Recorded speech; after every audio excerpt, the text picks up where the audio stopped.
The Income Tax Department sources have made big disclosures about the raids against actor Taapsee in connection with an alleged tax evasion case. India Today has accessed inside details of the disclosures through top sources in the department. IT sources have accused Taapsee's firm of evading tax to the tune of 25 crore rupees. They claim that unaccounted money and cash receipts worth 5 crore have also been detected. The Income Tax Department sources say that the actor's endorsement deals under the scanner and the film signing amount worth crores is also being looked into.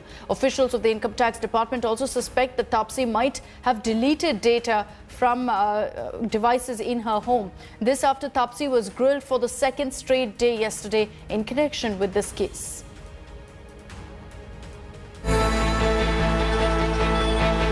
On day 2 of the tax crackdown on Bollywood biggies, the numbers are out, with top sources in the Income Tax Department sharing what they say is the extent of the suspected tax evasion. Explosive revelations straight from the horse's mouth. Actor Taapsee and a firm accused of tax evasion to the tune of 25 crore rupees. Income Tax Department sources also say that Anurag Kashyap's Phantom Films has evaded tax worth 600 crore rupees. With these figures, the crackdown appears to have been quantified, with sources in the Income Tax Department giving shape and form to the chase. After 2 days of searches in Mumbai and Pune, Income Tax Department sources say they've detected unaccounted money worth crores. Sources in the IT department claim the investigation is being carried out in 2 different cases. Taapsee is said to be accused of tax evasion to the tune of 25 crore rupees. Sources allege that the actor accepted 5 crore rupees in cash and that her company is also involved in tax evasion. Taapsee's endorsement deals are also under the scanner. According to tax agents, the second case pertains to alleged income tax evasion by Phantom Films, co-founded by Anurag Kashyap. The production company was dissolved in 2018. It was co-owned by Anurag Kashyap, Vikramaditya Motwane, Vikas Behel and Madhu Mantena. Tax department sources allege that the shareholders of the firm evaded tax worth 600 crore rupees. IT officials have claimed that Phantom co-founders sold a stake in the firm but didn't pay taxes on the profits made. Sources also say that bogus and fake bills were created by the founders of the production company. Income Tax Department sources make it clear that searches will continue on Friday, and if needed, the stars will be grilled once again. India Today would like to affirm that the figures are from top sources and not yet officially directly from the Income Tax Department. Word is also awaited from Taapsee and Anurag Kashyap on the raids and the allegations levelled against them. Phantom Films, which was a company run by Anurag Kashyap and other shareholders who are all under suspicion, under scanner of the Income Tax Department, are suspected to have evaded income tax of around 600 crore rupees through bogus bills, exaggerated expenditures and fake bills that they have submitted. With Munish Pandey in Delhi, Divyesh Singh in Mumbai for India Today. Let's get you all the latest updates from poll-bound Bengal. The suspense over the candidate list of both the BJP and the TMC is likely to end today. The BJP could be releasing its list of 60 candidates. This as the Saffron Party chaired a key CEC meet at the BJP office yesterday, which went on till late last night. The meeting was attended by Prime Minister Modi as well as Home Minister Amit Shah. Sources reveal that the ruling TMC has included many youth leaders as well as celebrities in its candidate list. At least, in fact, 5 cabinet ministers are likely to contest from different constituencies. Even before announcing the candidate list, Chief Minister Mamata Banerjee asked people to vote for the candidates on her name. Now, the list is expected to be announced anytime after 2 p.m. with all 294 names on it. Now, the candidate list of both the parties will lift the suspense over Mamata's contender in the crucial Nandigram seat. But sources are telling us that the BJP has finalized Shubhendu Adhikari for the Nandigram seat.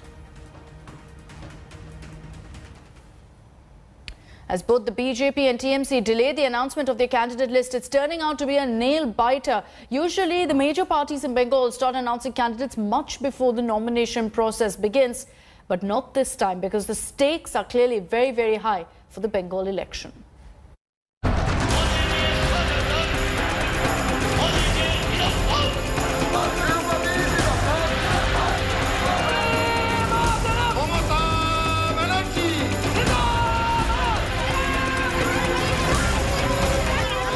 As temperatures soar in state of war Bengal, there's a very interesting battle of nerves being played out between the ruling Trinamool and the BJP over their respective candidate lists. Who will be the warriors who go head-to-head in the 294 seats up for grabs? Well, not a single name has been announced yet. Emerging as one of the most nail-biting aspects of the Bengal election is the fact that both sides have been delaying the announcements of their respective candidate lists. The names of prospective candidates are also shrouded in secrecy despite the campaign ball rolling at full speed. Usually the major parties in Bengal start announcing candidates much before the nomination process begins. But not this time, with mystery shrouding the high-stakes make-or-break power play. For the BJP, Home Minister Amit Shah and National President JP Nadda have been holding meetings with the Bengal core unit. The state unit has provided 3 to 4 names for each seat. The BJP Central Election Committee is meeting in Delhi on Thursday and Friday to try and finalize names. Obviously, Prime Minister Modi is also taking a special interest, given that he will be leading a huge number of rallies in Bengal starting March the 7th. Unlike in the past, this time the Trinamool plans to announce all 294 names together and not in phases. Sources say the announcement was to be made a few days ago but has been suddenly put on hold. Amit Shah, they want to know the profile. For them, most important thing is the professional identities, integrity, honesty. There should not be any corruption background. So these are the issues. Actually, BJP is more serious on that. But TMC, the delay of TMC, the reason is different. Mamata is serious for, winnability. इस बार तृणमूल इतना डर रहा है जो जिनका नाम प्रार्थी list का घोषणा कर देंगे वो बाद में बीजेपी में न चला जाए, इसीलिए अभी प्रार्थी लिस्ट घोषणा करने का वादा करके भी घोषणा करने का निर्णय लेके भी फिर पीछे हट रहा है. The suspense over the candidate list of both the Trinamool Congress as well as the BJP and of course the other parties here in this Maha battle for West Bengal election has become one of the most tantalizing aspects of this election. While both the rival camps, BJP and Trinamool, are seeking votes on the towering personalities of Mamata Banerjee and Narendra Modi. However, the grassroots workers, those who will fight this battle on the ground, they will be very, very crucial, and therefore there's hardly any room for error on that front. Mamata Banerjee is said to be waiting for more information on BJP candidates in the important seats, crucially on whether former confidant Shuvendu Adhikari will contest against her in Nandigram. The Trinamool also wants to see if sitting MLAs who are refused tickets get angry and ditch the TMC to join the BJP, and whether the Saffron camp is giving them tickets to contest the elections. In such a scenario, the Trinamool would want to study the extent of damage the turncoats could potentially cause. Bengal's Game of Thrones and tickets now enters its climax phase. Bureau Report, India Today.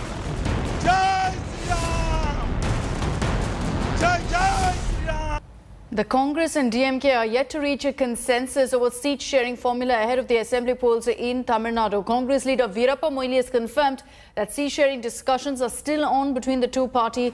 Moily has stated that the discussions are very much on and there's no stalemate as of now. The differences will be sorted out very soon is the message from the Congress. Sources reveal that the Congress has now stepped down from the original demand, which was 41 seats. They're now saying give us 27 seats. Sources have also told us that the VCK, another ally who had demanded 10 seats, have been given only 6 by the DMK, but that deal is in fact sealed. Stalin and VCK chief Tol Tirumavallavan signed the pact yesterday. MMK has been offered only 2 seats against 4 in 2016, while the Indian Union Muslim League has been given only 3 seats, compared to 6 last time.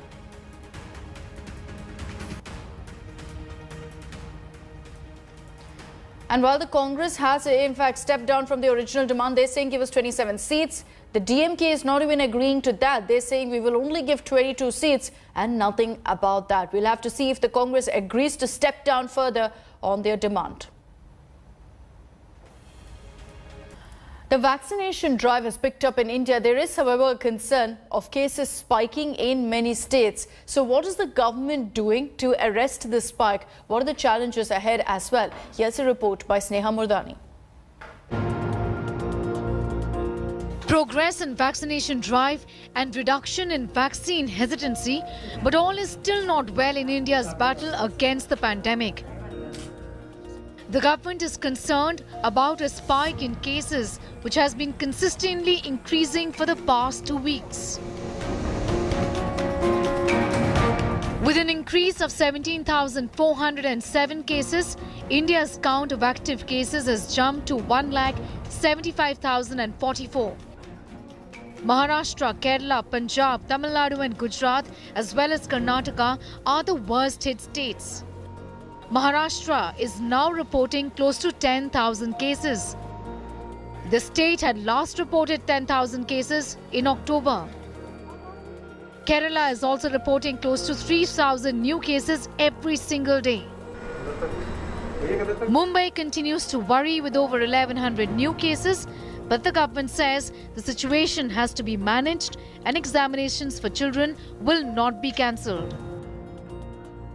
10वीं और 12वीं के examination का जो time table हमने declare किया है उसी टाइम टेबल पे एग्जामिनेशन आज के तारीख में है। हम पूरी तरह से यही कहेंगे कि बच्चों की हेल्थ हमारी प्राथमिकता है, लेकिन साथ में उनका ये साल ये जो अभी आपको पता है पिछला साल तो उनका बहुत सारा शैक्षणिक नुकसान हुआ है, आने वाले अगले साल में उनका नुकसान नहीं हो, ये हमारी भी कोशिश है।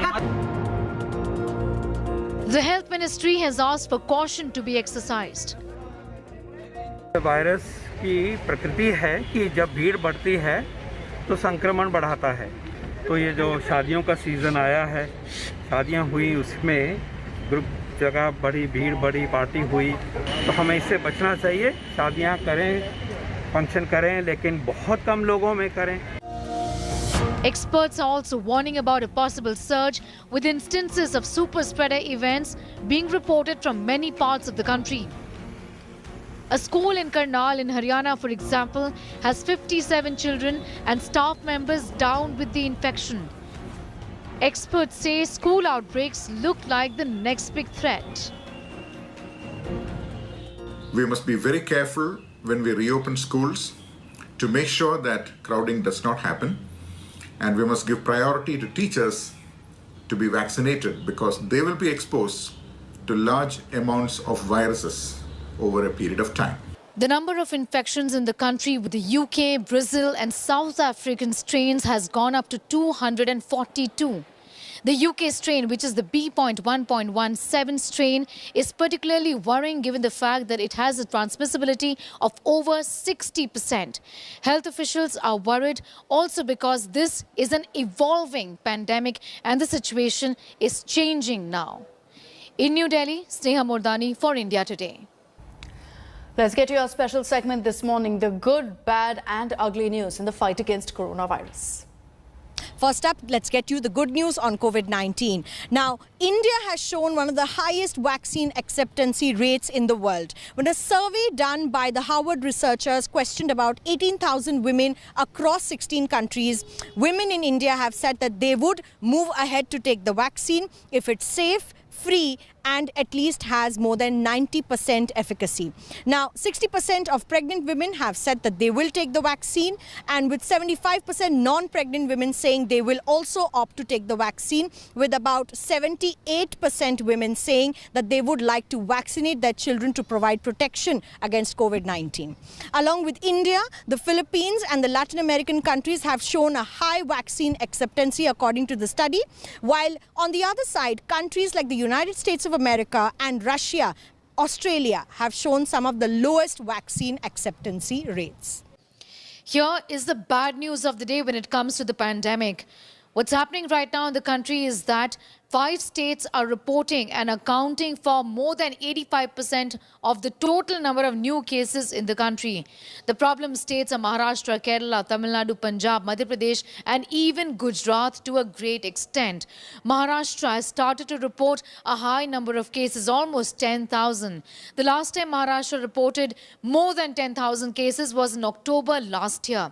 Mumbai is reporting 1,100 new cases of the infection alone. Apart from that, Kerala too continues to report close to 3,000 new cases on a daily basis. The government says that right now, the daily cases being reported from across the country is over 17,000. Compare this with what was happening last month when India was reporting about 8,000 or 9,000 new cases. We now have started to report the double of that, prompting many to ask the question whether at least a handful of states in the country are seeing a second wave.